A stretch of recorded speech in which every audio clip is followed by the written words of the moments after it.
ወደ አና ሚዲያ እንኳን በደህና መጣችሁ። አና ሚዲያ ፍቅር ያጣ ልብ ወይም ዘ ስታር ሻይን ዳውን በሲድኒ ሼልደን ትርጉም አሊ መህዲ በ2008 ዓመተ ምህረት ተራኪ ሄኖክ ብርሃኑ። በግላስቤይ ለሚያድጉ ጎረምሶች ብዙ የሰውነት ማጎልበሻ እንቅስቃሴዎች ማድረጊያ ቦታዎችና ስፖርታዊ ጨዋታዎች በሽ ናቸው። የእግር ኳስ ጨዋታዎች፣ የገና ጨዋታ፣ የበረዶ ሸርተቴ፣ ቦሊንግ፣ በበጋ ወቅት ዋናና አሳ የማስገር ውድድሮች በብዛት አይጠፉም። የካርል የመድኃኒት መደብር ከትምህርት ቤት መልስ ልጆች የሚደበሩበት ሌላኛው ምርጥ ቦታ ነው። 2 ፊልም ማሳያ ቲያትር ቤቶችና ለዳንስ የሚጠቀሙበት የቬኔሺያን የአትክልት አጸደ በከተማው የሚገኙ መዝናኛዎች ናቸው። ላራ ከነዚህ ነገሮች መሃል በአንዱም የመዝናናት እድሉ አልነበራትም። ሁልጊዜ ጠዋት 11 ሰዓት ሲል ከእንቅልፏ ትነቃና ቤርታ ለአዳሪዎቹ ቁርስ በማዘጋጀት ትረዳለች። ከዛም ይህን ስራዋን ስትጨርስ ወደ ትምህርት ቤት ከመሄዷ በፊት አልጋዎቹን ታነጥፋለች። እንደገና ከሰዓት በኋላ እራት ለማዘጋጀት ወደ ቤት በፍጥነት ትመለሳለች። ቤርታ ምግብ ስታቀርብ ትረዳታለች። እራት ተበልተው ከተጠናቀቀ በኋላም ላራ ጠረጴዛውን ታጸዳለች፣ ዕቃ ታጥባለች፣ ሳህኖችን ታደርቃለች። ማደሪያ ቤቱ አንዳንድ ተወዳጅ የስኮትላንድ ባህላዊ ምግቦችን በማቅረብ ይታወቃል። ሃውታውዲ፣ ሄርስትብሪ፣ ካቢክላው፣ ስከርሊ ከሚዘጋጁት ተወዳጅ የስኮትላንድ ምግቦች መሃል ጥቂቶቹ ሲሆኑ በግማሽ ፓውንድ ዱቄት ተቦክቶና በአጭሩ ተቆራርጦ በልዩ ቅመም ተዋህዶ የሚሰራው ብላክ በርን የተባለው ኬክ ከሌሎቹ በይበልጥ ተመራጭ ነው። የስኮትላንድ ተወላጆች በእራት ገበታ ላይ የሚያደርጉት ጨዋታ የስኮትላንድን ከፍታ ቦታዎች ለላራ ሕይወት ይዘሩላታል።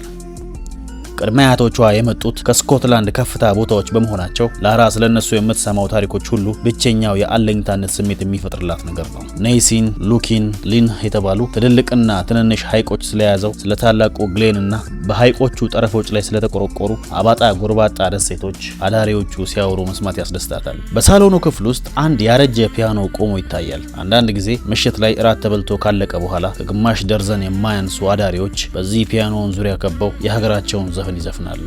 አኒሎሪና መጣሁ ባእጃው ማሳ፣ የሀገሬ ኮረብቶች፣ ኦ አንተ የለሞንድ ሐይቅ፣ የቦኒ ዳርቻ ከሚዘፍኗቸው ተወዳጅ ዘፈኖች መካከል ጥቂቶቹ ናቸው። በዓመት አንድ ጊዜ በከተማው በሚደረግ የሰልፍ ስነ ስርዓት ላይ በግላስቤይ የሚገኙ የስኮትላንድ ተወላጆች ሁሉ በኩራት የሀገራቸውን ባህላዊ አልባሳት ለብሰው ማለትም ጉልበት የሚደርስ ቀሚስና በተለያዩ ጥልፎች የተሰናዳ የሱፍ ኮት ለብሰው ባህላዊ ዋሽንታቸውን ትከሻቸው ላይ ጭነው እየነፉ የሰልፉ ስነ ስርዓትን ይታደማሉ። ለምን ወንዶች ቀሚስ ያደርጋሉ ስትል ላራ ሞንጎ ማክዊንን ጠየቀችው። ፊቱን አኮሳተረባት። ይሄ ቀሚስ አይደለም ልጅ፣ ኪልት ነው። ቅድመ አያቶቻችን ናቸው ከብዙ ዘመን በፊት የፈጠሩት። በከፍታ ቦታዎቹ ላይ ይኖሩ የነበሩ ሰዎች ከቀዝቃዛው ብርድ የሚታደጋቸውን ወፍራም ልብስ ገላቸውን አልብሰው በድጡ በማጡ እንዲሁም በኮረብታው ከጠላቶች ለመሸሽ የሚሮጡ ጊዜ እንዲመቻቸውና እግራቸው ነፃ እንዲሆንላቸው በማሰብ ነበር ይህንን አልባሳት የፈጠሩት። መሽቶባቸው በገላጣው ሜዳ ላይ የሚያድሩም ከሆነ የልብሱ ርዝማኔ አንድም አልጋ አንድም ድንኳን በመሆን ያገለግላቸዋል። የስኮትላንድ ቦታዎች መጠሪያ ስም ለላራ ቅኔ ነበር የሚሆኑባት። ብሬንዳ ላቤን፣ ግሌን ፊናን፣ ኪል ብራይድ፣ ኪል ነቪስ፣ ኪል ሚካኤል ተብለው የሚጠሩ ናቸው። ላራ ኪል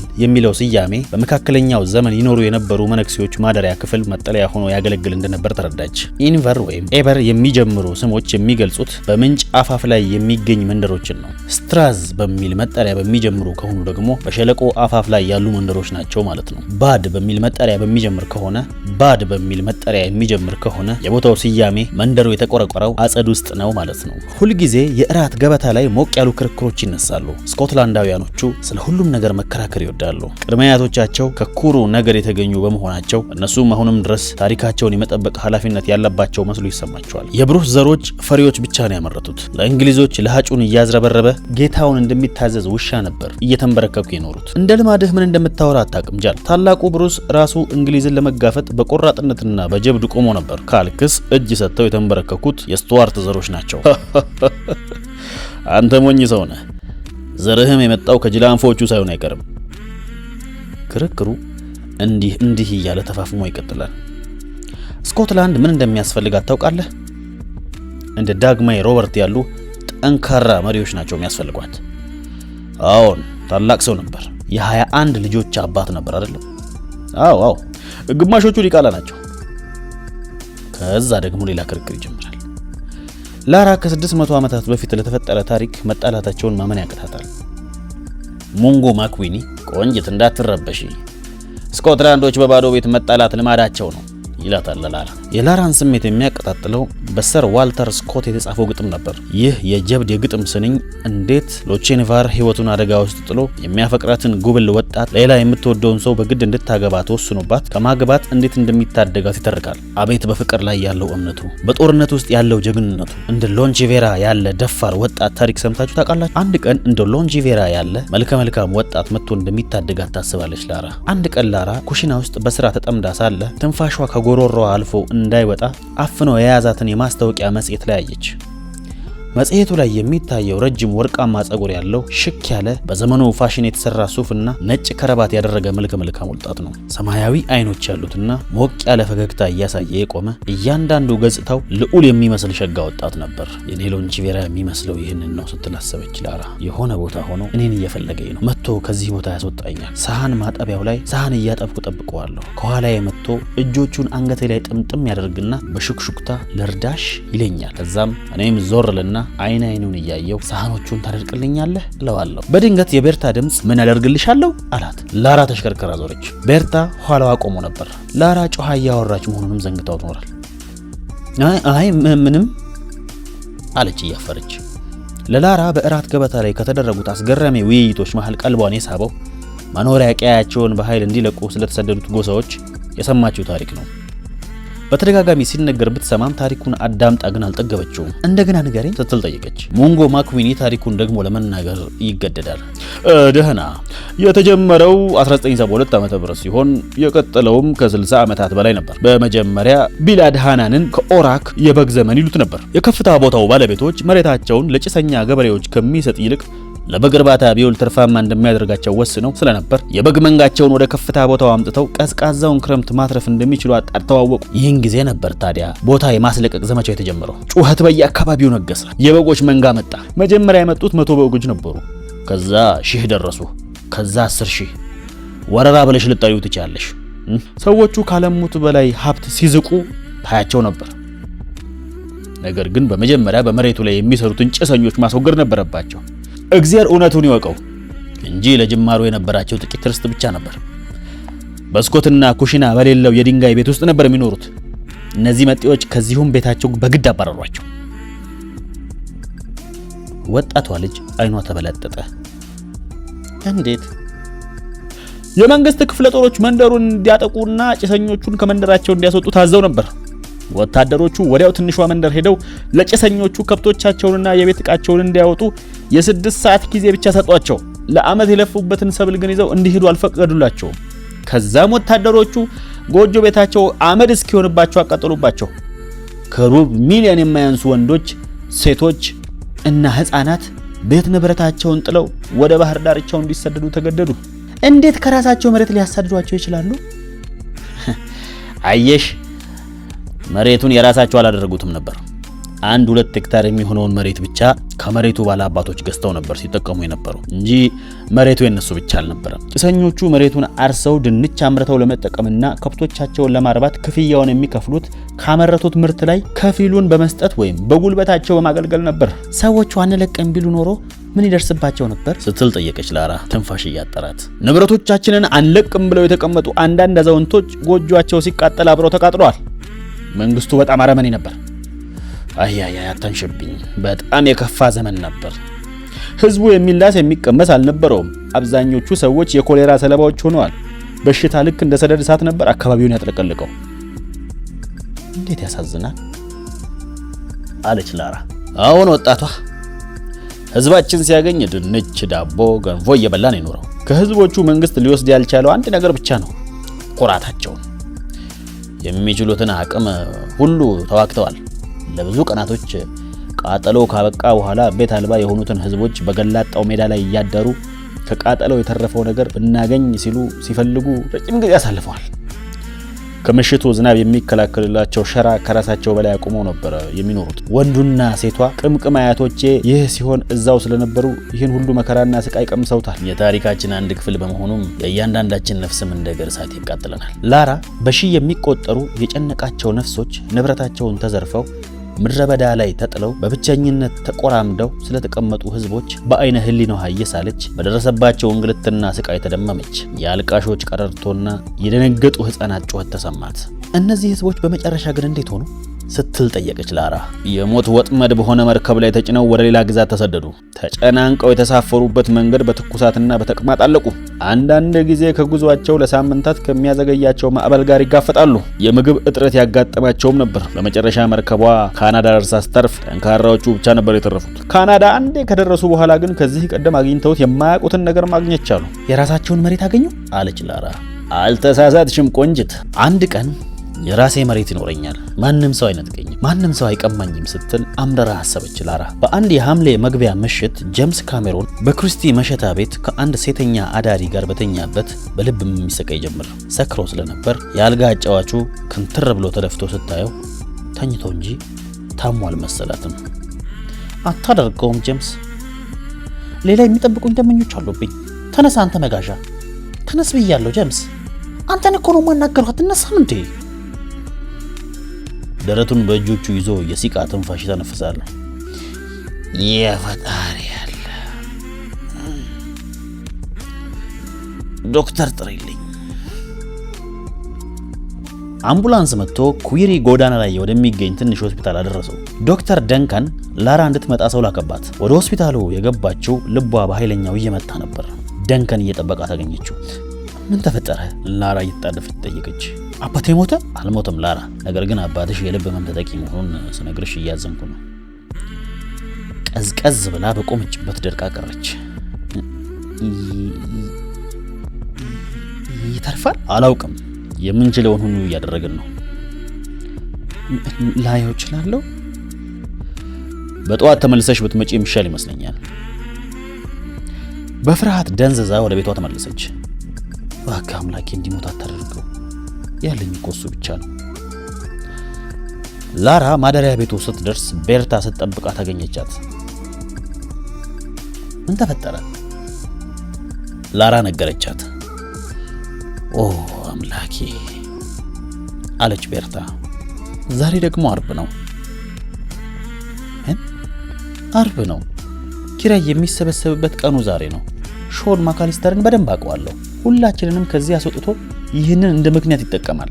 ቢያንስ ከአንዴም 2-3 ጄምስ ካሜሮን ሰክሮ ኪራይ መሰብሰብ ሲያቅተው ላራን የሾን ማካሊስተርን ንብረት ከሆኑት ማደሪያ ቤቶች ኪራይ እንድትሰበስብ እያላካት ስራውን በአግባቡ ትወጣለታለች። ላራ የሰበሰበችውን ገንዘብ ለአባቷ ሰጥታ በማግስቱ ለባንከኛው ይዞ ይሄድ ነበር። ምን ብናድርግ ነው ይወጀን በማለት አቃሰተች ቤርታ። ድንገት ላራ ምን ማድረግ እንዳለባቸው ተከሰተላት። አይዞሽ አትጨነቂ አለች። ለኔ ተይው፣ እኔ እወጣዋለሁ። የዛን ዕለት ምሽት በእራት ገበታው መሃል ላራ ክቡራን እባካችሁ አንድ ጊዜ አዳምጡኝ ስትል ሰዎቹ የጀመሩትን ጨዋታ አስቆመች። ሁሉም ላራ የምትለውን ለመስባት አይን አይኗን መመልከት ጀመሩ። አባቴ ትንሽ የሚጥል በሽታ ይዞታል። አሁን ያለው ሆስፒታል ውስጥ ነው። ለተወሰነ ጊዜ ያህል ዶክተሮቹ ከሆስፒታል እንዲወጣ አይፈልጉም። ስለዚህ እሱ ተመልሶ እስኪመጣ ጊዜ ድረስ የማደሪያውን ኪራይ የምሰበስበው እኔ ሆናለሁ። እራት ካለቀ በኋላ ጓዳ ጠብቃችኋለሁ፣ ገንዘቡን ትሰጡኛላችሁ። የሚሻለው ይመስልሻል? ሲል አንደኛው አዳሪ ጠየቀ። አዎን አለች። ያለበት ሁኔታ ለክፉ የሚሰጥ አይደለም። ከእራት በኋላ አዳሪዎቹ ወደ ጓዳ እየሄዱ የሳምንት ኪራያቸውን ለላራ ሰጧት። አባትሽ በቶሎ እንደሚሻለው ተስፋ አደርጋለሁ የኔ ልጅ። ልረዳሽ የምችለው ማንኛውም ነገር ካለ አሳውቂ። ይህንን ለአባትሽ ማድረግሽ በእውነቱ የሚያስመሰግንሽ እና ጎበዝ ሴት መሆንሽን የሚያሳይ ነው። ሌሎቹን ማደሪያ ቤቶችስ? በማለት ቤርታ ላራን ጠየቀቻት። ከሌሎቹ 4 ማደሪያ ቤቶችም ኪራይ መሰብሰብ አለበት አውቃለሁ አለች ላራ። አንቺ ብቻሽን ሳህኖቹን ለማጠፍ ፈቃደኛ የምትሆኚ ከሆነ እኔ ሄጄ ኪራዮቹን ሰብስቤ እመጣለሁ። ቤርታ በጥርጣሬ አይን ተመለከተቻት። መልካም እድል እመኝልሻለሁ። ላራ ከጠበቀችው በላይ ቀላል ሆኖ ነበር ያገኘችው። ብዙዎቹ አዳሪዎች በአባቷ መታመም አዝነው ስለነበር ወጣቷን ልጅ በመርዳታቸው ደስተኛ ናቸው። በማግስቱ ጠዋት በሌሊት ላራ የኪራዩን ገንዘብ በኤንቨሎፕ ጠቅልላ ሻን ማካሊስተርን ለማየት ሄደች። ላራ ወደ ቢሮው ስትገባ ባንከኞቹ በምቹ ወንበር ላይ ተለጥጠው ተቀምጠው ነበር። ጸሐፊ ልታገኘኝ እንደምትፈልግ ይነግራኛለች። አሁን ጌታዬ። ማካሊስተር ከፊቱ የቆመችውን ጸጉሯ ያልተበጠረውን ከሲታ ልጅ አጢኖ ተመለከታት። የጄምስ ካሜሮን ልጅ ነች እንዴ? አይደለም አሁን ጌታዬ ሳራ ነው ስምሽ? አይ ላራ ነው። ስለ አባትሽ በሰማሁት ነገር ከልቤ ያዝኛለሁ አለ ማካሊስተር። በድምፁ ላይ ግን ምንም አይነት የሀዘን ስሜት አይነበብም። ያው እንግዲህ ሌሎች ዝግጅቶችን ከወዲሁ ማድረግ ሳይኖርብሽ አይቀርም። እርግጥ ነው አባትሽ በመታመሙ ስራውን በሚገባ ሊወጣ እንደማይችል። እንደሱ አታድርግ ጌታዬ አለች በፍጥነት። ስራውን እኔ እንድወጣለት ጠይቆኛል። አንቺ? አሁን ጌታዬ አዝናለሁ። አይ እንደሱ እንኳን ላራ ኤንቨሎፑን ዴስኩ ላይ ያስቀመጠችለት። ይኸውልህ የዚህ ሳምንት ኪራይ። ማካሊስተር በአግራሞት ተመለከታት። ሁሉም ነው? ራሷን በአዎንታ ነቀነቀች። እና አንቺ ነሽ የሰበሰብሽው? አሁን ጌታዬ አባቴ እስኪሻሉ ድረስም በየሳምንቱ ሰበስባለሁ። አሃ አሁን ገብቶኛል። ኤንቨሎፑን ከፍቶ ገንዘቡን በጥንቃቄ ቆጠረው። ላራ ገንዘቡን ትልቅ አረንጓዴ መዝገብ ውስጥ ሲያስገባ ተመለከተችው። ለብዙ ጊዜያት ማካሊስተር ጄምስ ካሜሮንን በሰካራምነቱና በሴሰኛነቱ የተነሳ በሌላ ሰው ሊተካው ሲያስብ ቆይቷል። ይህንንም አጋጣሚ ቤተሰቡን ለማስወገድ ሊጠቀምበት ወስኖ ጨርሶ ነበር። ከፊቱ የቆመችው ወጣት ሴት የአባቷን ግዴታዎች በአግባቡ እንደማትወጣ ጠንቅቆ አውቋል። ቢሆንም ግን በተመሳሳይ ሁኔታ ጄምስ ካሜሮንን እና ልጁን ከማደሪያ ቤቱ አስወጥቶ ጎዳና ላይ ቢወረውራቸው የከተማው ነዋሪ አጸፋ ምን ሊሆን እንደሚችል አላጣውም። ውሳኔውን ወስኗል። ለአንድ ወር ያህል የሚሆን እሞክርሻለሁ አለ። ከዛ በኋላ የሚሆነውን አብረን እናያለን። አመሰግናለሁ ሚስተር ማካሊስተር፣ በጣም ነው የማመሰግነው። ቆይ አንድ ጊዜ። ለላራ $25 ሰጣት። ይሄ አንቺ ነው። ላራ ገንዘቡን በእጇ አጨበጠች። የሰጣት ስሜት የነፃነትን ጣዕም እንደመጎንጨት ነበር። ከሰራቸው ስራ ሲከፈላት የመጀመሪያ ጊዜዋ ነው። ለሰራቸው ስራ ሲከፈላት ለመጀመሪያ ጊዜዋ ነው። ላራ ከባንኩ እንደወጣች ያመራችው ወደ ሆስፒታል ነው። ዶክተር ደንከን ከአባቷ ክፍል ሲወጣ አገኘችው። ላራ ድንገተኛ ድንጋጤ መላ አካላቷን ሲወራት ተሰማት። ደህና አይደለም? የለም ይሻለዋል ላራ አይዞሽ። አመነታ። ይሻለዋል ስልሽ ያው አይሞትም ማለቴ ነው። ያው አሁን አይሞትም ገና ነው። ነገር ግን ለጥቂት ሳምንታት ከአልጋ ላይ መነሳት አይኖርበትም። ያው የሚንከባከበው ሰው ያስፈልገዋል። እኔ እንከባከበዋለሁ አለች ላራ።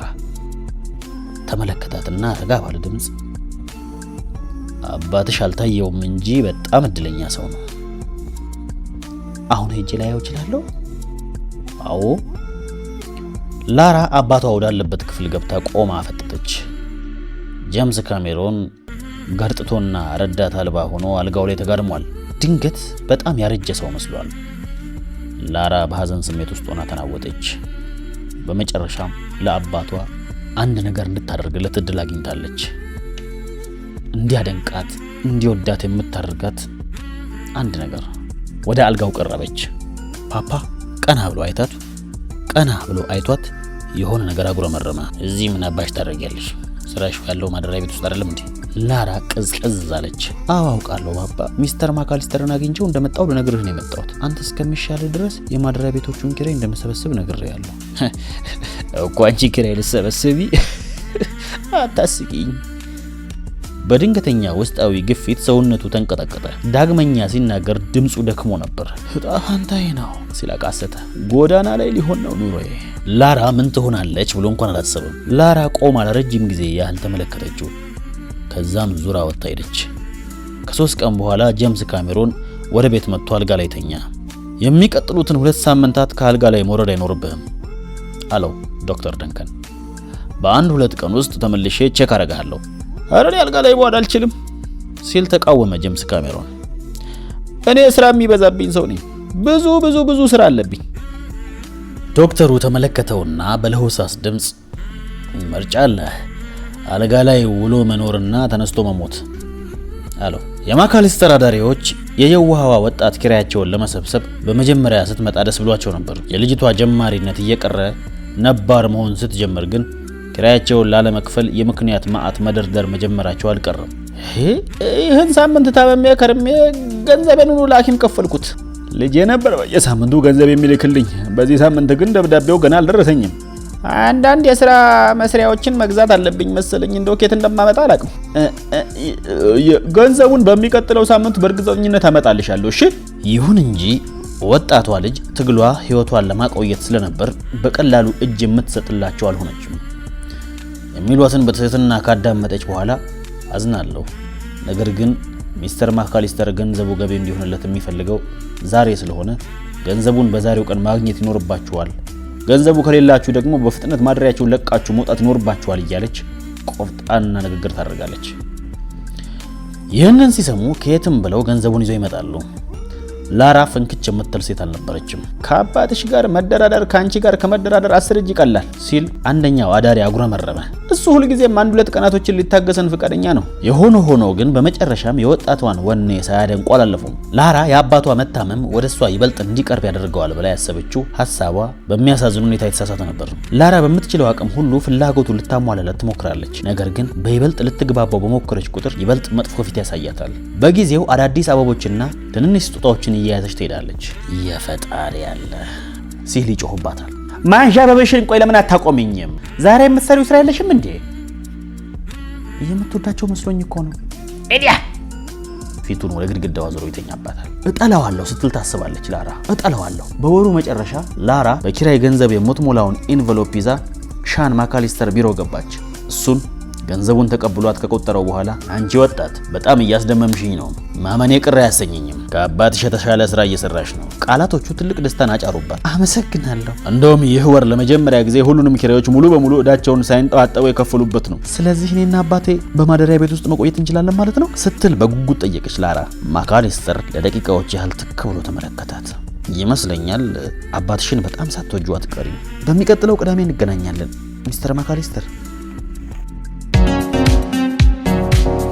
ጤና ይስጥልኝ። አና ሚዲያ ነው። ዓለም ዛሬ ላይ የምናውቀውን ቅርጽ እንድትይዝ ያደረጓት ታላላቅ ጦርነቶችና የፖለቲካ ውሳኔዎች ብቻ አይደሉም። ከነዚህ ሁሉ ጀርባ የማይነገሩ ነገር ግን መንግስታትን ያናወጡ ጥልቅ የፍቅር ታሪኮች፣ ታሪካቸው ተዘንግቶ የኖሩ ድብቅ ጀብደኞችና አስገራሚ የዓለማችን ሚስጥሮች አሉ።